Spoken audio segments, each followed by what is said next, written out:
നമസ്കാരം. അഷ്ടപതി കളരിയുടെ മറ്റൊരു വീഡിയോയിലേക്ക് എല്ലാവർക്കും സ്വാഗതം. ഇന്നത്തെ കാലഘട്ടത്തിൽ പെൺകുട്ടികൾ ഏതെങ്കിലും രീതിയിലുള്ള ഒരു അഭ്യാസമുറ പഠിച്ചു വെക്കുന്നത് അത്യാവശ്യമാണ്. ഏതെങ്കിലും രീതിയിലുള്ള ഒരു അക്രമം വരുന്ന സമയത്ത് ഇത്തരം വിദ്യകൾ ഉപകാരപ്പെടും. ഇന്നത്തെ വീഡിയോയിലൂടെ കഴുത്തിനോ അല്ലെങ്കിൽ ഷോൾഡറിനോ പുറകിൽ നിന്ന് ആരെങ്കിലും പിടിച്ചു കഴിഞ്ഞാൽ അതിൽ നിന്ന് നമുക്ക് എളുപ്പത്തിൽ എങ്ങനെ രക്ഷപ്പെടാം എന്നുള്ള ഒരു വിദ്യയാണ് പരിചയപ്പെടുന്നത്.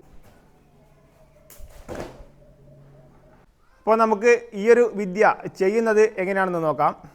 നമ്മുടെ ആൾ പുറകിൽ നിന്ന് പിടിക്കുന്ന സമയത്ത്, ഈ ഒരു രീതിയിൽ പിടിക്കുന്ന സമയത്ത് നമ്മൾ ആദ്യം ചെയ്യുന്നത് ഈ ഒരു ഭാഗത്ത്, അതായത് കൈയുടെ ഈ ഒരു ഭാഗത്ത് കൂടി നമ്മൾ തിരിഞ്ഞ് പുറത്തേക്ക് വരികയാണ് ചെയ്യുന്നത്. എന്നതിന് ശേഷം നമ്മുടെ വലത് കൈ കൊണ്ട് ആളുടെ മുഖം കണക്കാക്കി അടിക്കുകയും അതോടൊപ്പം തന്നെ കാലുകൊണ്ട് ചവിട്ടി മടക്കി താഴ്ത്തി നിലത്തേക്ക് അടിക്കുകയാണ് ചെയ്യുന്നത്. അപ്പോൾ ചെയ്യുന്ന രീതി ഞാനൊന്നുകൂടി കാണിച്ചു തരാം. നമ്മൾ ഈ ഒരു രീതിയിൽ പിടിക്കുന്ന സമയത്ത് പിടിച്ച കൈയുടെ ഈ ഒരു ഭാഗത്ത് കൂടി നമ്മൾ താഴ്ന്നു കൊണ്ട് തിരിഞ്ഞ് പുറത്തേക്ക് വരികയാണ് ചെയ്യുന്നത്.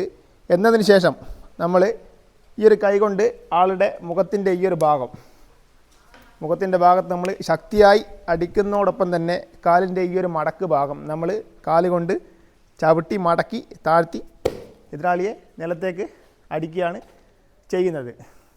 ഈ ഒരു വിദ്യ വളരെ എളുപ്പത്തിൽ ചെയ്ത് ഫലിപ്പിക്കാൻ പറ്റുന്ന ഒരു വിദ്യയാണ്. ഇത്തരം വിദ്യകളുടെ മഹത്വം നമ്മൾ മനസ്സിലാക്കുന്നത് അത്തരം സാഹചര്യങ്ങളിൽ പെടുന്ന സമയത്താണ്. അഷ്ടപതി കളരിയുടെ ഈ ഒരു വീഡിയോ എല്ലാവർക്കും ഇഷ്ടപ്പെട്ടു എന്ന് കരുതുന്നു. നല്ലൊരു വീഡിയോയുമായി നമുക്ക് വീണ്ടും കാണാം.